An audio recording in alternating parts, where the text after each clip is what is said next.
What's up, guys? Hello to Footballtalk here.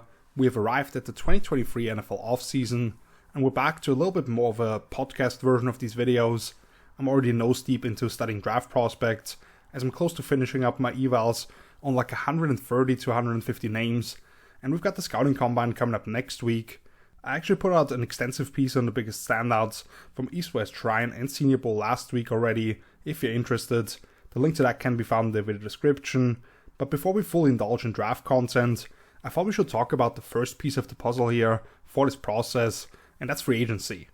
I thought about doing an overall preview for every NFL franchise, talk about the cap space, draft picks, and so on, but I just know that would have gotten way too extensive, and following the draft I actually talk about each team in detail anyway, and how those new pieces fit in with the rest of the roster. So instead I went back to something I did pretty much a year ago, exactly, when I matched each team with the pending free agents. I'll go team by team here, talk a little bit about how I got to the position or name that I landed on due to roster needs and what's available, before I match each team with a player who makes sense to me. So I will work my way 1 through 32, as these teams are listed by overall cap space available. Obviously, once we get to the reds, that means that we're in the minus. The effective cap space is actually more relevant, because that's what teams can spend after fulfilling the minimum roster size and paying their rookie class based on the current selections. But it's a bit more optically pleasing to me when you can follow the first column and not a whole lot about the order changes anyway. You can also see the number of players currently on the 90-man roster, active cap spending at that cap, courtesy of a friend at overthecap.com.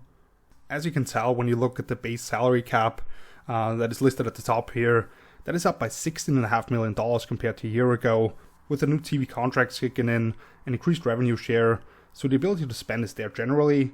And let's create some matches now.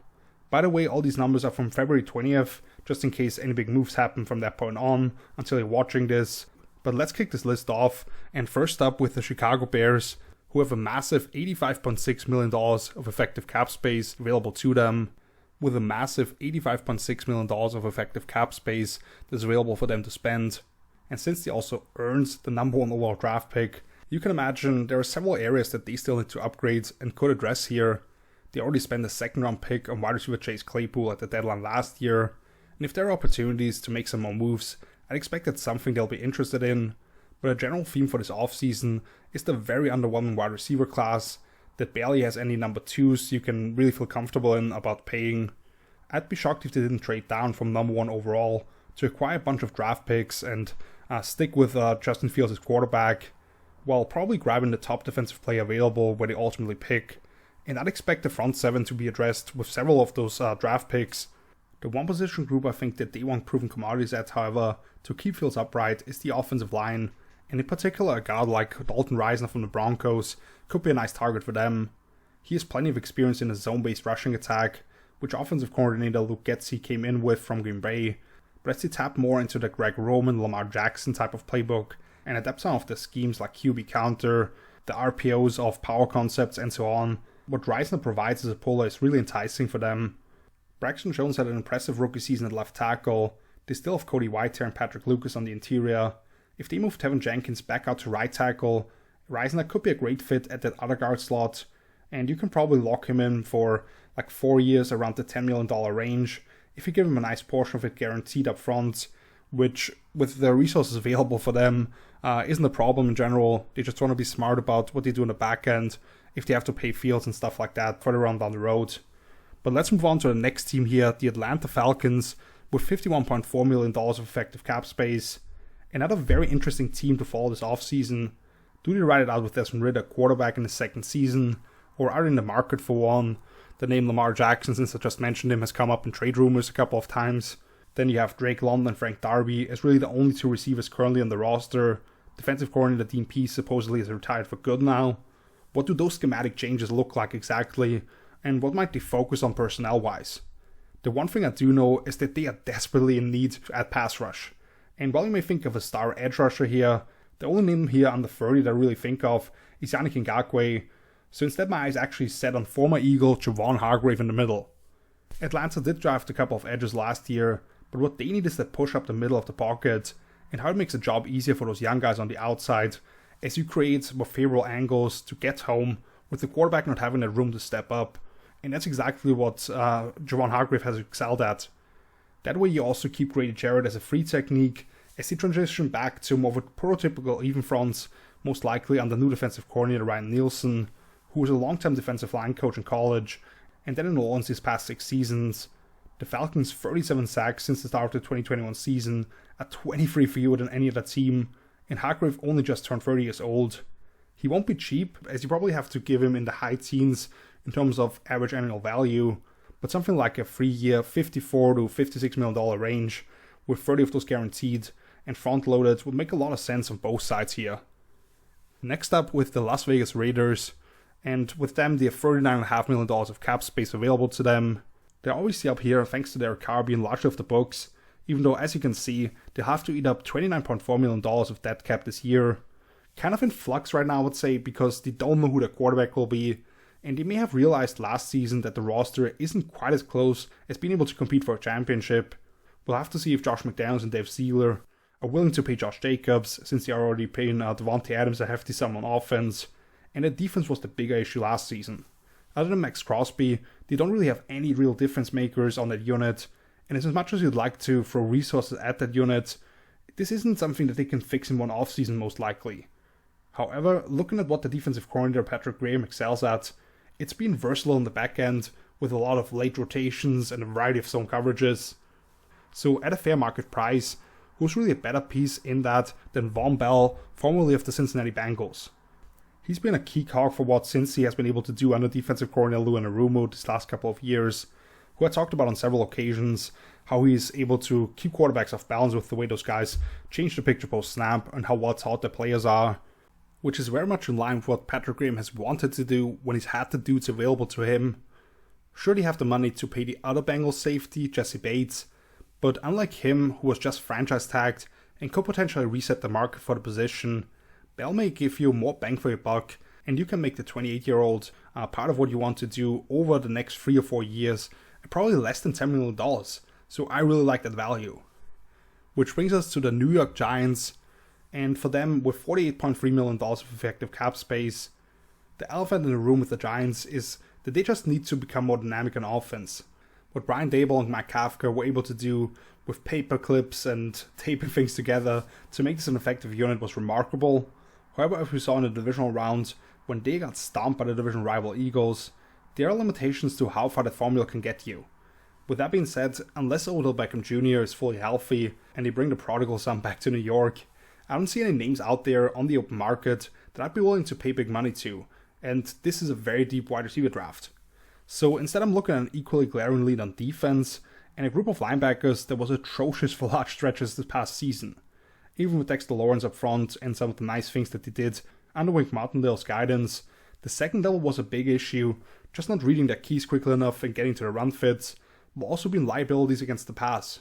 The name that came to mind for me, and probably one that isn't as commonly talked about by casual NFL fans, is former Titan David Long Jr.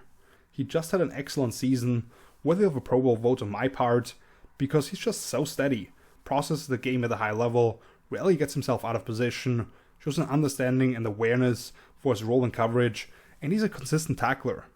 I think he's a name that will get more money this offseason than most people would think, but at the same time, I don't believe you have to hamstring yourself by locking him up with too much cash in the future. Right now, I'd think it'd be somewhere in the range of $7, $8, $9 million annually, and he will bring some real stability to the second level against teams like Dallas, Philadelphia, and Washington in that division, who all want to let games flow through the run game to a large extent. It makes a lot of sense, I believe, just looking at the effectiveness numbers as well for the Titans last season against the run, even with lighter boxes. Going back to the AFC now with the Houston Texans, $25.7 million of effective cap space, in large part because they'll have an extensive draft class. Obviously there are a lot of needs for this team to fill, which was on pace for the number 1 overall draft pick before messing it up for themselves in week 18. We're looking at a defense that could not stop the run whatsoever, and an offense that really struggled to find explosive plays. Not much to hang your head at this point, but with DeMeco Ryans coming into the building as a new head coach, this is a long-time overhaul of the entire organization, and in the short term, as you're most likely bringing in a young quarterback with that second overall pick, you want to set that player up with a chance to be your franchise guy. So a name that came to mind for me here, who can help them right now without maybe having to commit long term, as you want to keep those books clean, is DJ Chark, who signed a 1-year $10 million contract in Detroit this past season after his rookie contract ran out in Jacksonville, to kind of re-establish himself. And he was good when on the field, but once again was working through some nicks and bruises. So maybe you can lock him up for a couple of years in the single digits here even, as you're piecing together a wide receiver group with diverse skill sets, with Brandon Cooks being an always underrated number 1, Nico Collins, that ball winner size type of guy, John Mechie hopefully back on the field this season after beating cancer, as this crafty slot receiver who can take you vertically, but is really good at sending defenders up on the leaf. And now Chark gives you that over-the-top ability. You've got a second-year running back who's very comfortable operating out of 11 personnel, and as you maybe add a couple more bodies on the O-line, you're not building that offensive infrastructure for a young quarterback to succeed in. If Chark gets $10 million last year and he gets to 500 yards across 11 games, signing him slightly below that, if you provide him some security across 3 years maybe, that seems fair to me, and the Texans are familiar with what he can bring, having started his career in Jacksonville, where he's had a couple of big moments against Houston. Next up, a team that is very much on the opposite end of the spectrum as the Texans, the Cincinnati Bengals, with $33 million of cap space available to them effectively. For a team that just came so close to going to back-to-back Super Bowls, this is a great situation to be in.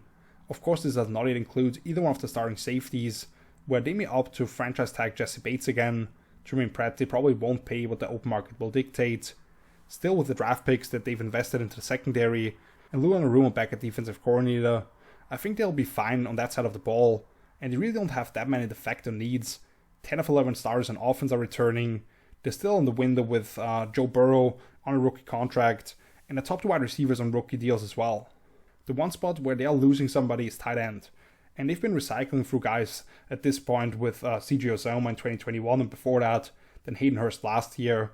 And with the name that I have in mind, you're probably getting the most complete guy yet in Foster Moreau, formerly of the Raiders, who I believe has all the talent to be a full-time starter for sure. With how much the Bengals have transitioned to an 11 personnel heavy team on offense, you need that all-around guy at the tight end spot who can stay on the field for them across all 3 downs.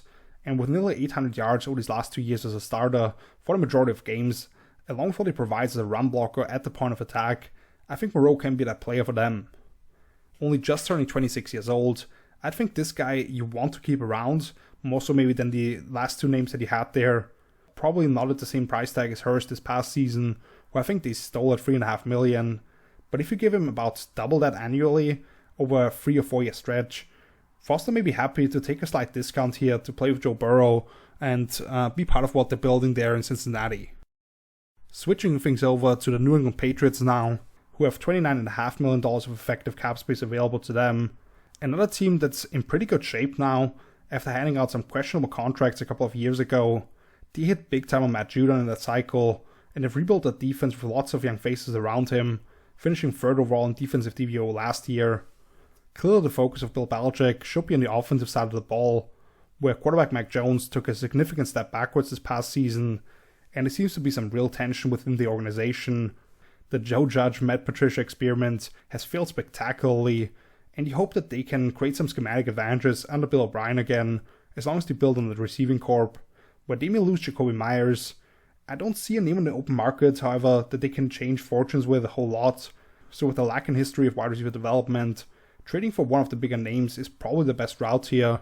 So let's take a look at the pending situation here, as the Pats are still waiting on news about Devin McCourty, and if he'll return for a 14th season in New England. Personally, with his brother Jason being part of the Good Morning Football crew now, and Devin seeing some action TV already as well, to kind of kickstart his post-playing career, I think he may hang up his cleats, and I found a nice replacement for him here. Adrian Amos isn't the type of playmaker that McCourty was for them, but in terms of a reliable last line of defense, to complement what they already have in Kyle Duggar, roaming around underneath a lot of times, this makes a lot of sense. If they were to spend big for Jesse Bates for the ball production, I wouldn't be shocked, but this seems more in line with the way that they've mostly allocated financial resources during Belichick's time there. Amos is about to turn 30 years old, and maybe seeing a slight decline in play recently, but I think getting to play under one of the best defensive minds in NFL history on a 2-year deal around the $50 million range seems like a good solution for both sides here. Our next NFC team here is the Seattle Seahawks, with $19.2 million of effective cap space, largely based on what will be a large draft class for them. And for Seattle to be a playoff team this past season was more like money in the bank, I feel like.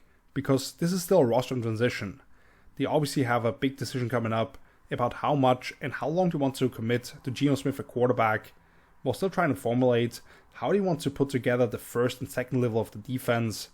And that's what I'm looking at right now, because this unit really struggled to stop the run over the second half of the season, and because teams were ahead of the chains a lot of times, couldn't really consistently put pressure on opposing quarterbacks in those designated passing situations.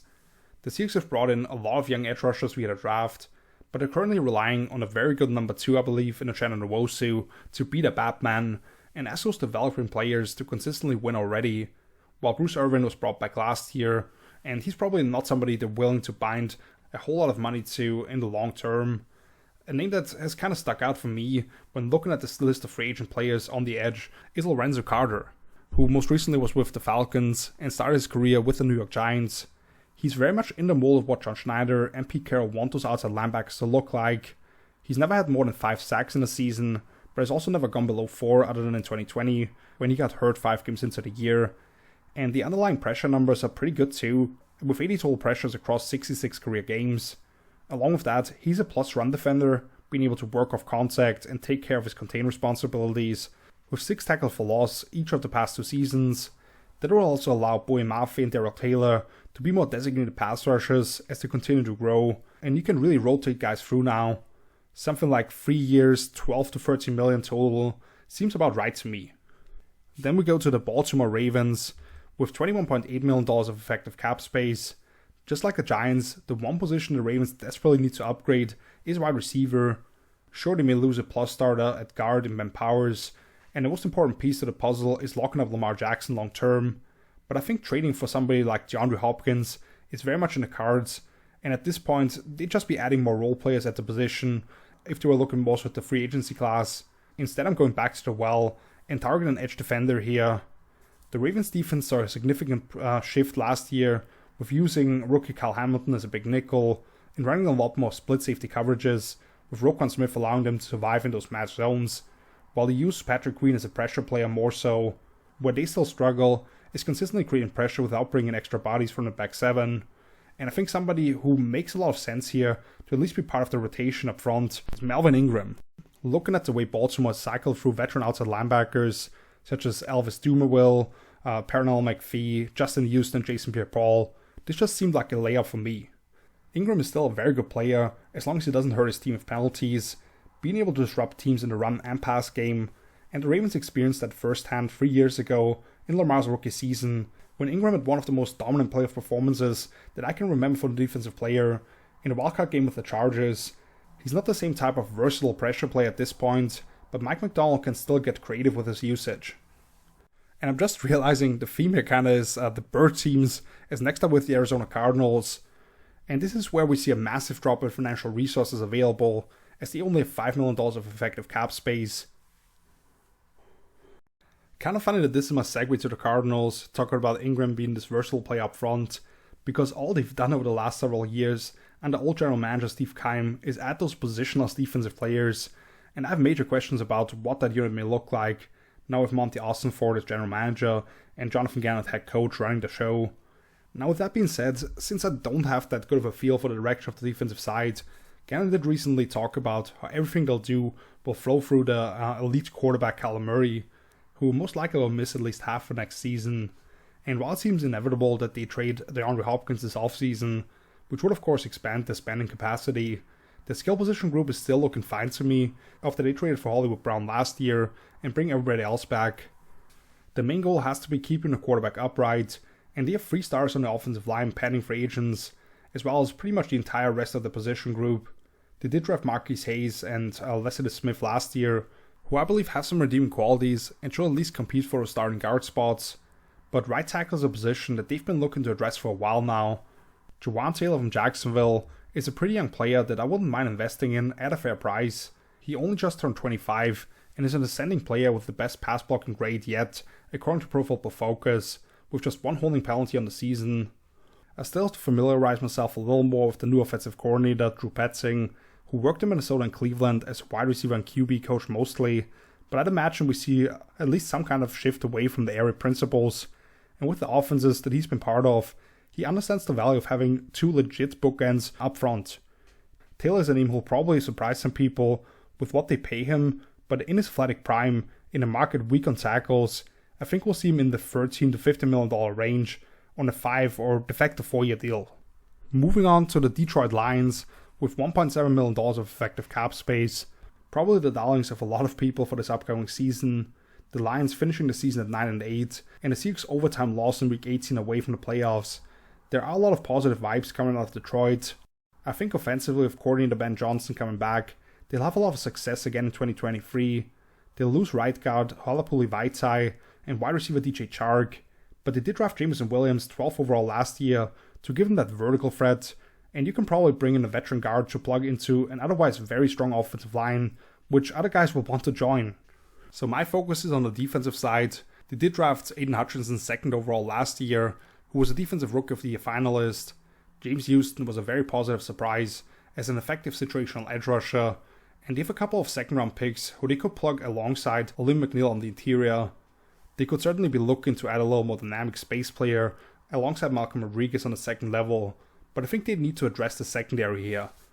Byron Murphy is a name that makes a lot of sense here, I believe. They still have a decision on their hands if they want to pick up the 50 option Jeffrey Okudah as their boundary guy, and considering he's had some of the injuries that he's had and probably want to see another year, that makes sense to me. But unless they want to trot out Jerry Jacobs and Chase Lucas with nobody else established behind him, they still need to address that position. The beauty of bringing in Murphy is that he has played inside and out at a Pro Bowl level, and he doesn't at all take you out of the market for drafting on the corner with either one of the first round picks. Defensive coordinator Aaron Glenn started playing a lot more zone last season because he didn't have the dudes covering, but at heart he wants to challenge receivers and play heavy man coverage, which Murphy of course has plenty of experience in, playing in one of the most blitz heavy schemes under Vance Joseph in Arizona. The Cardinals could of course franchise tag Murphy, but if he does hit the open market, a 4-year deal in the $45 to $50 million range makes sense here if Detroit can front load it. Next up with the Indianapolis Colts at just under $5 million of effective cap space, and that number should definitely grow, assuming that they move on from Matt Ryan's contract. Coming off a highly disappointing season where they went from division favorites to picking 4th overall in the draft after a weird interim head coach hiring of a player with no coaching experience at any higher level, and the results were as expected. There's still a lot to like about this defense, which finished 14th overall last season in DVOA, and will get back Shaq Leonard in the middle. But what really was disturbing to watch is the identity of this team disintegrating, as the offensive line went from a dominant unit to a problem area, especially in the pass game. With a year of taking his lumps as a rookie, I expect Bernard Raymond to settle in at left tackle, but right guard is the question mark still, with Will Fries and Danny Pinter competing for a starting gig right now. So why not bring over Ben Powers from Baltimore to solidify that spot? Both Quentin Nelson and Ryan Kelly are coming off down seasons, but they should still clearly be part of the future plan, and are under contract for at least a couple more years, and so is Braden Smith at right tackle. Powers has started 29 games over the last 2 years, and is coming off a career season with 0 sacks allowed and just 1 penalty accepted against him. Now with him and Big Q, you have 2 guards who can take out bodies as pullers and firm up the pocket integrity for whoever they bring in a quarterback to work up into the pocket rather than potentially learning some bad tendencies and leaving that spot, especially if they draft somebody 4th overall or even trading up, with the owner blurting out that the Alabama guy looks pretty good to me. You're locking up a lot of financial resources into the offensive line, of course, here, but if you have that true weak spot, what you're spending already may not matter as much, and Powers is probably in that $8 to $10 million range annually. Moving on to the Philadelphia Eagles, $4.2 million of effective cap space available, and this is a fun one. The Eagles are clearly set up very well to keep building a championship level roster, with multiple extra picks in the first 2 rounds of this and next year's draft, including 10th overall this April. However, a lot of the moves that they made last year were those types of finishing touches on more short-term contracts. Johnson Gardner-Johnson, James Bradbury, Fletcher Cox, and Kazir White all on 1-year deals, along with Isaac Samalo, Miles Sanders, Javon Hargrave, and TJ Edwards, all also pending free agents. So they have some work to do, but as I already said, they're in pretty good shape, and can kind of form this roster in division depending on how early they want to get the Jalen Hurts deal done. One position that they could certainly address in the draft, and I'd still expect them to go with more of a committee approach, but the idea of Kareem Hunt in his offense, in that Kelly Green behind that offensive line, is pretty enticing to me. You can argue that this guy has been a top 15 back every year he's been in the league. He's just been stuck behind Nick Chubb in Cleveland since the Chiefs were forced to release him a couple of years ago. Hunt has great short area quickness and ability to build up power as one of the most physical runners in the NFL. You now give him that head start, and I think you will see some defenders bounce off this guy with regularity. They do like Kenny Gainwell as a change of pace and passing down option, but Kareem is pretty effective as a receiver as well, along with being a great pass protector, which now allows KG to be more springy when he's on the field. I don't want Philly to go crazy here, but Hunt will only turn 28 a month before the season starts, and he hit well below 500 carries during his 4 years with the Browns, so he should be fresh. I would not be against paying him a couple of years at $14 to $15 million total, and to be honest, I think he might actually be better than Boobie Miles. That brings us to the Denver Broncos, with $8.5 million of effective cap space. Big changes are coming to Colorado, and I'm not just talking about Deion Sanders flipping college football on his head to some degree, but also the other big coaching move, as the Broncos traded for Sean Payton. Probably seeing Rex Ryan back on the sidelines may be a bit weird after a longer stint in TV studios, and we'll have to see if he can adapt to the modern NFL, but he has all the pieces to work with for a defense that was borderline elite this past season, as long as the other side of the ball was at least functional, and therein lies the problem. The Russell Wilson trade up to this point has been an absolute nightmare, and he has to resurrect his career under the guidance of his new head coach, because of a lot of the issues that they had last season were on him, with a healthy Tim Patrick and what the rest of that skill position group looks like. I think under a brilliant play designer like Payton, they have the potential to quickly turn things around if Russ can actually play quarterback. At the top I mentioned Chicago as a landing spot for Broncos left guard Dalton Reisner, but they still have Graham Glasgow to step into that spot, and Garrett Bowles is coming back from the ACL to take pressure off that position. Still, a guy that I would really like the Broncos to target here is Caleb McGarry of the Falcons. Right tackle has been a problem spot for Denver well before Payton or even Nathaniel Hackett. General manager George Payton must be somewhat desperate to finally fix it, and this time around he may want to dig inside his pocket to get that accomplished. Arthur Smith weaponized McGarry last season by getting him on the move in toss plays and the screen game where he could hunt down and take out smaller bodies on the move. I expect a lot of the same under Payton, where they will be built around Javonte Williams and the run game, and then attack vertically off play action. McGarry is very familiar with that formula coming over from Atlanta, and I think you can bring him on a 3 to 4 year deal in the $15 to $18 million range per season. That makes a lot of sense to me, as the Broncos are trying to rebuild what they are offensively. Next up, the Washington Commanders, with $4.8 million of effective cap space. They're in a bit of an odd spot, I believe. After trading for Carson Wentz last year and giving up a second round in the process, they're now supposedly going into this upcoming season with a quarterback who they didn't allow to gain starting experience all the way until week 18 of his rookie campaign with Sam Howell. Other than right guard, they do bring back all 9 starters on offense, however, around him, and have a legit trio of receivers to work with. So now I believe it's more about taking pressure off Howell with the defense, and we saw them kind of have a bounce back season on that side of the ball last year, despite not having Chase Young all season. Their blitz rate dropped quite a bit compared to 2021, and they just started becoming a lot better at tightening those windows in zone coverage, with aggressive secondary play to contest throws. Deron Payne probably moves on after a career year, but they did draft another one of those Bama boys in for Darren Mathis just a year ago to do that dirty work for them. Where they still certainly have room for improvement is the second level of the defense. I was personally a big fan of the 2021 first round pick Jermaine Davis, well before the hype started, and he moved up from like a third rounder to a top 20 prospect. He was certainly better in the second season, but all the guys around him are about to leave, and I don't think any of them were really worth keeping around anyway. So a name that I looked at as a great match here right away is Lavonte David. Now with 10 years in the books, and Tampa likely having to let him walk finally, considering their cap situation, this guy's been as steady as they come. You let him show Davis the ropes a little bit here. He can be a matchup player versus tight ends and running down the seams in cover 2, while the third year player now can do more of the cleanup work and pick up backs on the weak side when they're in quarters coverage. Plus now you have 2 guys who both are pretty effective in pressure packages if you do want to dip your toes into that aspect a little bit more again. At 33 years old, Davis isn't necessarily a long-term piece, but he can help the development of a young player and still play at a high level for 2 years maybe, around the $10 million threshold annually. That brings us to the San Francisco 49ers with $4 million of effective cap space. For the Niners to be right smack that in the middle here in terms of cap space at 16th overall, it's pretty darn good as well, considering they have easily the top 3 roster overall in the NFL, I believe, and have been to the conference championship in 3 of the last 4 seasons. Now, they will probably need to make Nick Bosa the highest paid defensive player in football and get some other contracts on the horizon, but they're in pretty good shape, I'd say. They had the league's best defense this past season, and if they find a way to bring back Jimmy Ward, they should certainly be right up there yet again. However, a position group that isn't discussed enough with them and could become a real issue is the offensive line. They're probably going to lose Jake Brendel, who jumped in at center last year, and a former top 10 pick in Mike McGlinchey at right tackle, along with a solid backup piece in Daniel Brunskill. A way to actually upgrade what they had at the pivot, and do so at a reasonable price, I believe, is signing Bradley Bozeman at center, who I believe is one of the more underrated players in the entire league. He was excellent during his 1-year stint in Carolina, where they were a zone-heavy team, but before that, he was also a fringe top 10 player at the position in Baltimore, I thought. So as Kyle Shanahan continues to evolve his ground game, I believe that ability to fulfill different assignments and help that area to diversify may be something of value here.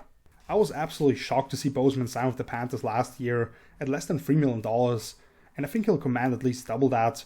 But really, if you get him in anything in the single digits annually and lock him up for like 3 or 4 years, that would be a tremendous addition, I believe. The Pittsburgh Steelers are next with a negative $4.3 million of effective cap space, and sticking with the offensive line, I won't spend too much time here discussing the rest of the roster. I think they prioritize either Cam Sutton or Terrell Edmonds on the back end, and they'll need to replenish some of the depth on the defensive line, but I think they'll find a way on the defensive side to still be solid, and do actually bring back all 11 stars on offense, unless you're looking at 21 personnel, since fullback Derek Watt will hit the open market. Signing James Daniels at one of those guard spots last year really helped solidify the interior free, even if they don't create much movement in the run game still. But the one position they really need to upgrade is left tackle. With 7 sacks and 10 penalties versus Denver Jr. last season, it's time to move him to second string, and I think he can be a solid swing option, but a name that I like for them here is former Patriot Isaiah Wynn. At 6'2", he's always been kind of undersized for the tackle spot, but he's been a good player in New England until playing hurt for most of the 9 games he played last season. That natural leverage advantage that he has makes him a pretty effective run blocker, and it's also a plus in protection to some degree because of the way that he can anchor against power. Looking at the rest of that division, Baltimore and Cincinnati want to condense the pocket, while Wynn has had some good showing against Myles Garrett as well, which of course is in part due to the way the Patriots would prepare for him, but you gotta give him credit. Call it somewhat of a reclamation project, kind of his worst season as a pro, and having missed 23 of 66 games in his career. But I think giving Wynn a 2 or 3 year deal at $4 to $6 million per is a smart move for Pittsburgh here, considering he's a former first round pick who's still only 26 years old and will probably be as cheap as ever. Then we get to the New York Jets, also in the negative $4.3 million of effective cap space range. Finally, let's get to our first quarterback here. Defensive success comes with more variance, and the Jets certainly missed an opportunity to cash in on a great season on that side of the ball. But if they find a way to re-sign Quincy Williams, they really have all the pieces in place for continued excellence there. The offense, of course, was a mess over the latter half of this past season, but let's not forget what this team was able to do as long as they got solid quarterback play, and when they had most of the group on the field. And even if it may not be as flashy as trading for Aaron Rodgers, or really be the answer of the future, I think bringing in Jimmy Garoppolo makes a lot of sense here. Robert Saleh, of course, knows what they'd get in Jimmy, and looking at the new offensive coaching staff, with Nathaniel Hackett and Todd Downing coming over, they saw what Breece Hall was able to do until he had his rookie campaign cut short midway through. I'd expect him to play through the run game and defense, while treating the quarterback more like a triggerman who can set up his pass catchers with run-after-catch opportunities and allow the offense to stay on schedule. That's exactly what Jimmy G has felt like for most of his time in San Francisco, and even though I've been frustrated with him on multiple occasions, he has also had some clutch moments when needed. I think reigning Offensive Rookie of the Year Garrett Wilson should see a lot of targets funneled his way yet again. There aren't many successful teams with a quarterback on those mid-level contracts, but in this situation, giving Jimmy 2 years at $30 to $35 million total could be a pretty smart way to go. Next up, the reigning Super Bowl champions, the Kansas City Chiefs, with a negative $8.5 million of effective cap space. Something that we've seen during these early stages of a Kansas City dynasty has been their ability to reconfigure the roster and winning different ways, as long as they have Patrick Mahomes plus Travis Kelce, Andy Reid and Steve Spagnuolo there. Generally, I'd say with the youth on defense, they may want to add a few veteran pieces here, but those guys were able to grow so much already last year that Juan Thornhill is the only name that I really want them to bring back, and of course they need to add some beef up front, with a couple of defensive tackles pending to be free agents. The offense is where they have more potential departments, such as both the starting tackles, even though the interior three is really what makes this unit go, and I think they probably still want to keep Orlando Brown around somehow. I want to focus on the receiving corp instead, where they did trade for Kadarius Toney and drafted Sky Moore in the second round last year, but they may lose Juju Smith-Schuster. So with the way that they've transitioned to playing more over the middle of the field, their prototype of a power slot is something that they want to maintain, but maybe they'll try to restock the cupboard here at a lower price tag. That's where the name Allen Lazard came to mind for me. With him, you're actually leaning even further into the size and blocking ability. And just so you know, I called for Kansas City to sign Juju last offseason actually, because I like this idea. Aaron Rodgers loved Lazard in Green Bay, and I think with Mahomes' skill sets being fairly similar, this could be a solid match for both sides. Coming off a career-high 60 catches for nearly 800 yards, he won't be super cheap, but people will want to play with Mahomes and compete for Super Bowls over the next decade, and I could see Lazard take a discount here to some degree, maybe around the $10 million range on like a 2-year deal. Alternatively, San Francisco's John Jennings may be a cheaper option that came to mind here as well. But since we just talked about the Packers, let's get to them here.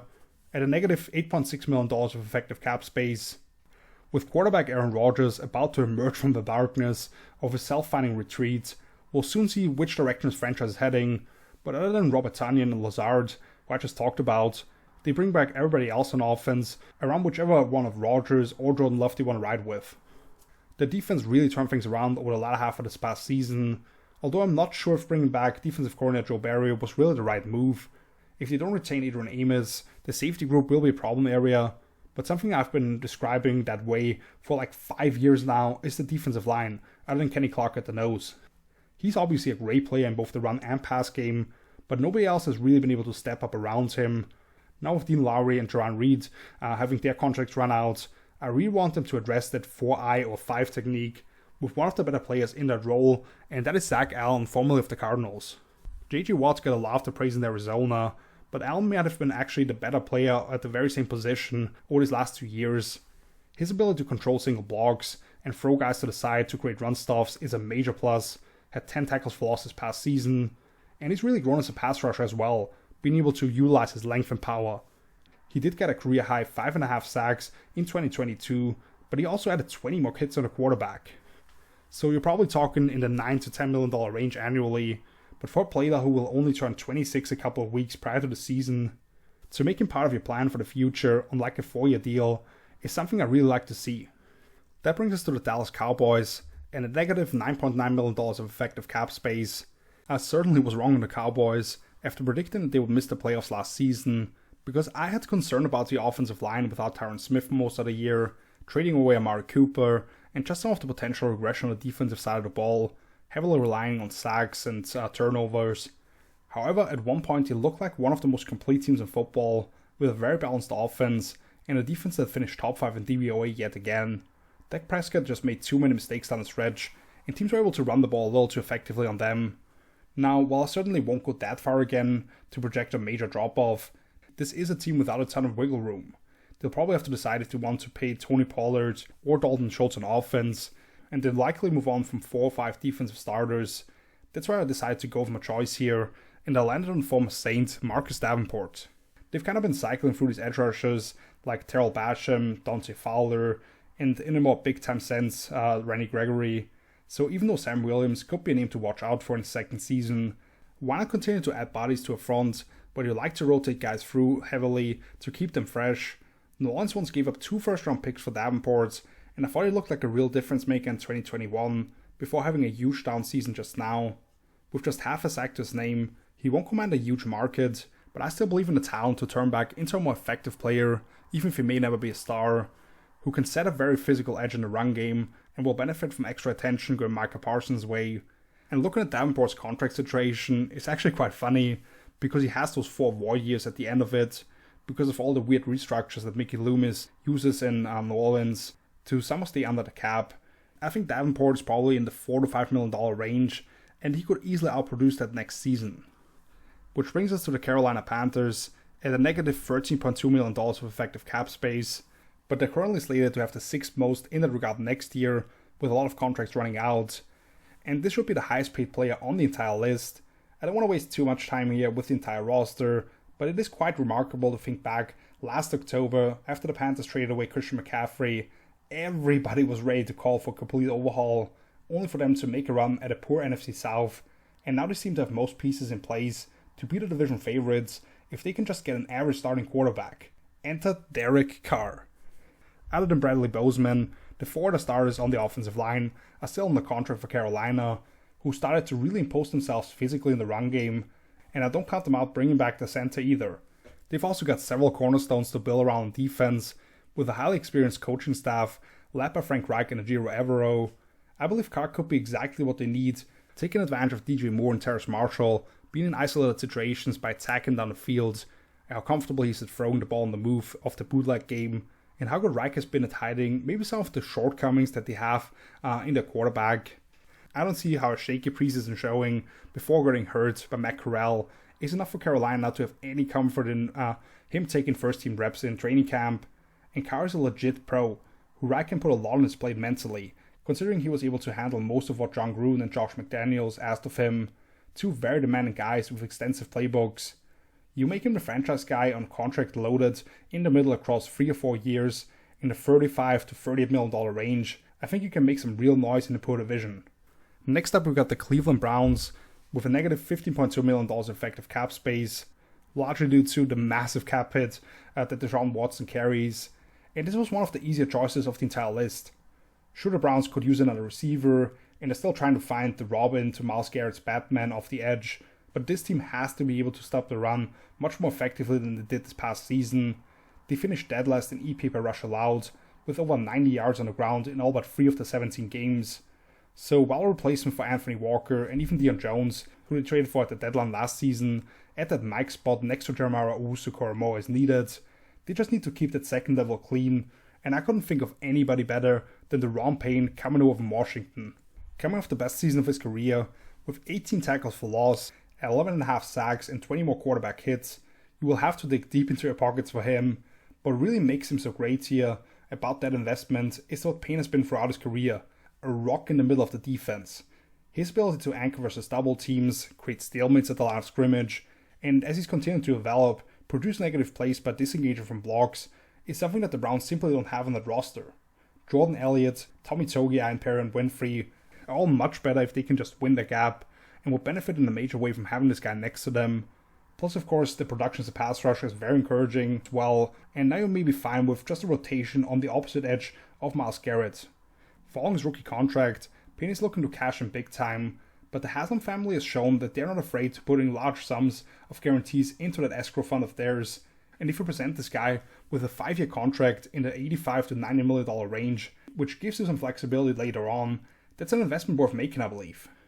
Bringing us to the Los Angeles Rams at a negative $15.9 million of effective cap space, and while the return of Sean McVay is a big indicator for which direction this thing is heading, being here in terms of the cap number shows that they will need to continue to find solutions for the stars and scrubs type of build, and maybe we see them strengthen the meat of the roster if other teams are starting to call about some of the veterans. The offensive line was a major concern this past season, and I expect them to take multiple steps at it, while likely losing some valuable contributors in the secondary. But the most glaring need to me is the defensive line yet again, and the name that I landed on is Dalvin Tomlinson. A'Shawn Robinson and Greg Gaines are both bound to hit the open market, and I'd say the young guys that they've drafted in the last couple of years are better suited to be depth pieces. That's nothing new for LA, since they've been rotating through a lot of guys on the D-line around Aaron Donald, and what they lose in the names that I just mentioned is the ability to swallow blocks and control the line of scrimmage. Tomlinson is a player who can be a contributor on passing downs, in particular with his skills as a setup man on twists and different games, but the main purpose of this addition would of course be his ability to own space in the run game and make the job easier for the linebackers. At 28 years old now, I don't believe he'll quite reach the 2-year, $21 million deal that the Vikings handed to him a couple of years ago, but another 2+1 contract maybe in the $7 to $8 million range annually, I believe is a solid value for an excellent role player. Considering every one of the Rams specialists have their contracts running out as well, they'll obviously need to address that too. But let's move on to the Buffalo Bills at a negative $19.1 million effective cap space, and they're of course here because Josh Allen's contract extension is kicking in this year. But while the cap hit will increase these next 2 years, the way that they've structured this thing, it should give them some flexibility down the road. Buffalo is losing starting left guard Roger Saffold, who did take a major step down this past season, and all of the backups on the O-line basically. That depth is something that they'll most likely replenish via the draft, while linebacker Tremaine Edmonds should be a priority to re-sign. And thankfully, there's a pretty strong safety class hitting the open market to at least try to replace what Jordan Poyer was for them. However, even though they did spend a second round pick on James Cook this past year, I think they finally commit some financial resources to the position and bring in former Bear David Montgomery. Monty has rushed for at least 800 yards all 4 years in Chicago and reached the end zone a total of 30 times, compared to only 6 fumbles. He's an excellent runner and bigger back to pair up with Cook, as Devin Singletary's rookie deal has come to an end. The former Bear is very comfortable running behind the fullback, with how they've incorporated Reggie Gilliams there in Buffalo, and he'll provide a physical presence in the run game that only Josh Allen has given them in the past. Having more of a downhill threat from those I formation sets will allow the Bills to set up those deep play action shots, and offensive coordinator Ken Dorsey does like to get 5 guys out in the pattern, where many people wouldn't label Monty as a receiving threat, but he did catch 155 balls across his 4 seasons in Chicago, compared to only 8 drops, as somebody who can be a reliable dump-off option against deep zone shells to get that positive yardage and keep the chains moving. This isn't the type of name who would typically command big money in the open market, and he may be ready to take a discount here, going from a team picking first overall this upcoming draft with lackluster quarterback play for the majority of his career there, to a real contender with Josh Allen at the helm. So a 3-year deal in the $20 million range may be enough to make him a piece of the puzzle. We stay in the AFC East with the Miami Dolphins at a negative $23.6 million effective cap space, and this is one team that I kind of struggle to find an immediate need at a starting spot with, because they didn't really use Mike Gesicki this past season due to not being a good inline blocker, which is why Alec Ingle at fullback was actually in the field a ton, coming across the formation for kickouts, and leaking out into the flats off that when they were running RPOs and so on. Defensively, they do lose Landon Roberts as one of the linebacker spots, but they did draft Channing Tindall at the end of the 3rd round last year, and I think that's the way that they want to move on anyway.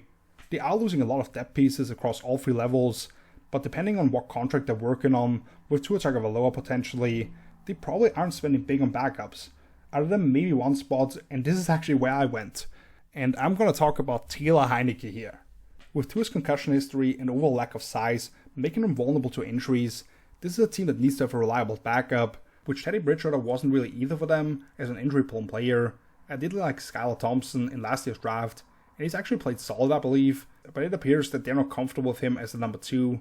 Heinicke didn't miss any time over the last 2 years in Washington when he actually committed to him, but the Commanders have played around with Carson Wentz, even though Heinicke was always better.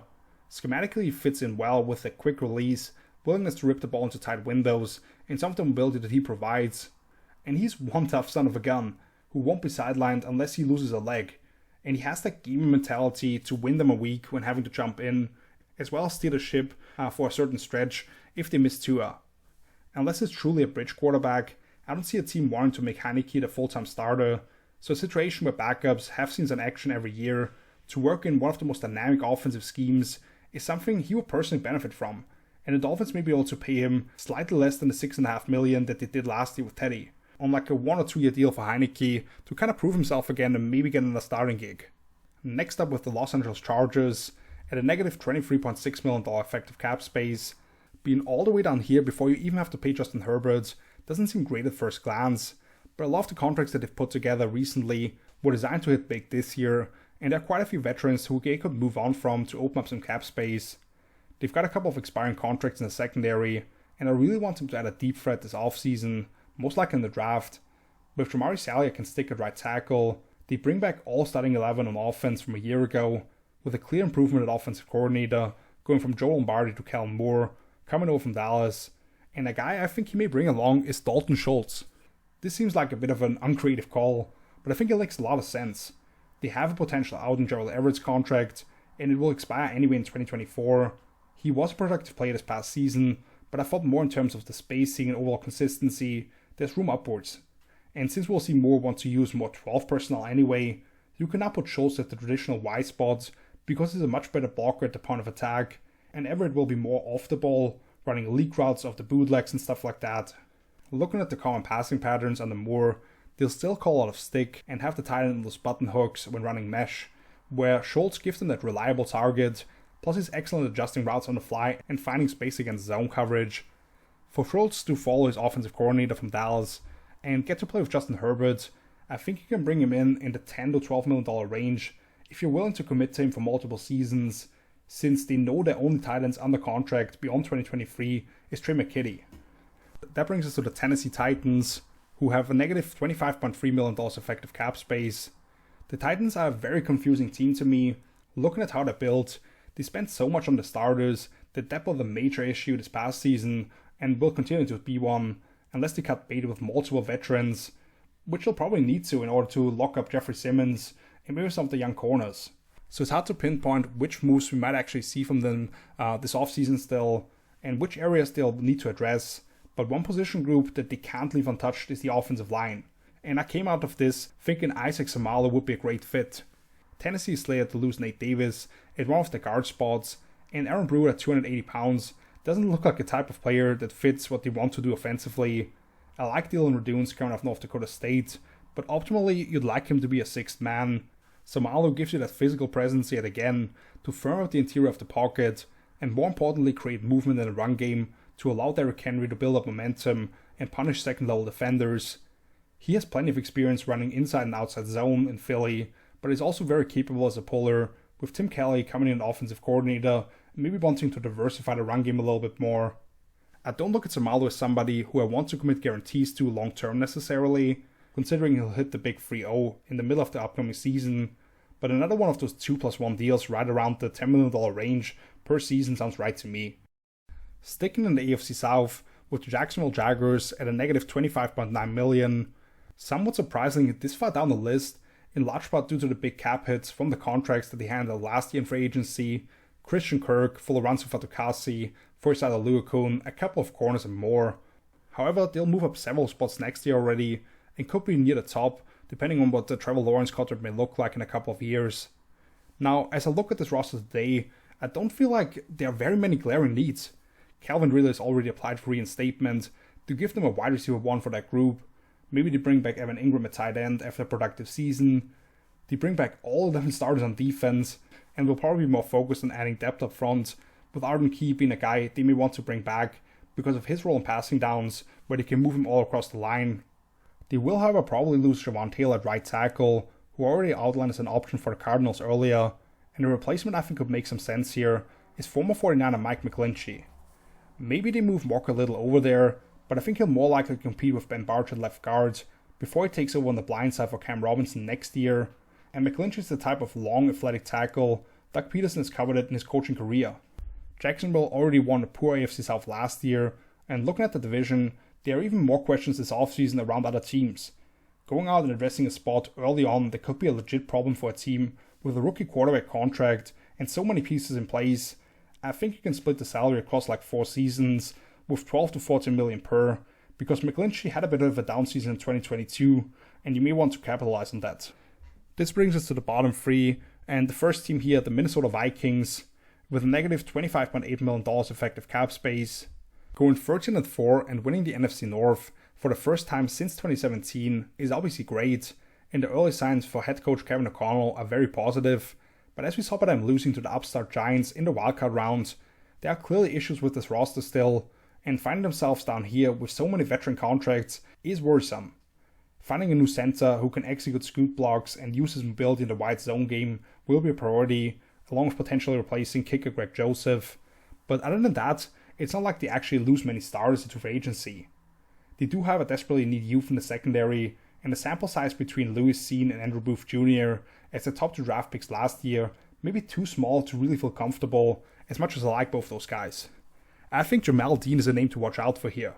Minnesota is about to lose Patrick Peterson, Duke Shelley, and Shannon Sullivan, and as they make the switch to Brian Flores as defensive coordinator, a significant upgrade after how we saw teams shred Ed Donatell's predictive and easily manipulative scheme, they'll be looking to find those longer corners who can disrupt receivers at the line of scrimmage and play sticky man coverage. Dean has racked up 7 interceptions and 41 PBUs in 53 career games with the Bucs, but considering those guys already picked Carlton Davis and I still haven't gotten to them on the list, I feel like Dean will certainly be available, and he'd be a great fit for what Flores wants to do if he sticks with those heavy pressure looks and cover zero rain. With no Pro Bowl nods and a couple of missed games every year, Dean may not expect a huge payday, but you probably have to spend slightly north of the $10 million range, which I think he's worth looking at the coverage numbers, and the fact you're bringing in a player in his athletic prime who you can lock up for the next 4 or 5 years if you hand him a nice sum up front makes sense before you have to pay Justin Jefferson, Christian Darrisaw and others if they want to move on from a couple of defensive veterans. Bringing us to the New Orleans Saints at a negative $58.2 million, as is the case every year with general manager Mickey Loomis rolling over money to future years, and at this rate he might still be paying guys in 2050, but they're actually not number 32 on the list here, even though it's basically a tie where the other team has more room to maneuver. Other than the lack of direction when it comes to the quarterback position, the only two areas that really stick out to me are shade nose tackle, with David Onyemata and Shai Tuttle set to hit the open market, and wide receiver, where Jarvis Landry was on a 1-year deal, and I think they're finally ready to move on from Michael Thomas. He doesn't seem to want to be there, and he simply hasn't been on the field for them. With the way they restructured this deal at the start of this year, they now have multiple avenues to significantly lower the dead cap he carries. At that point, they'd be left with a tremendous second-year receiver in Chris Olave, Raheed Shaheed, Marcus Callaway, Traquan Smith, all with rather narrow skill sets behind Olave, so another guy who can win as a route runner makes sense, and arguably the best available is Jacoby Myers, formerly of the Patriots. New England has major receiver problems of their own, but for them the goal is to become more dynamic in the pass-catching group, and I think after that throwback to his quarterback, which led to one of the all-time blunders and funniest moments to watch, as the Raiders beat them on a walk-off defensive touchdown, Bill Belichick has probably seen enough. Still, Myers has been a very productive receiver, with 209 catches for 2,400 yards over the last 2 years combined, having the ability to manipulate defenders in man coverage, work towards open space in zone, and reliably catch the ball, with a drop rate below 5% all 4 years in New England. The question is what this wide receiver market will look like, since it's lacking any type of star power, but teams also understand that this will be another deep draft class at the position, and unless somebody jumps on a Christian Kirk type of player, which I don't see anyway, and sets an artificially high bar, maybe this is actually something where the league decides to not overvalue this group. I think you're looking at $9 to $12 million range here for Myers, and if anybody can fit a contract like that under the books, it's the Saints.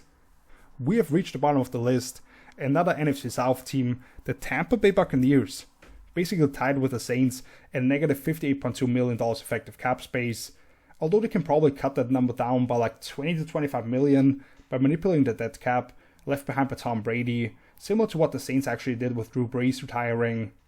Another team where it's really tough to project which direction they're heading.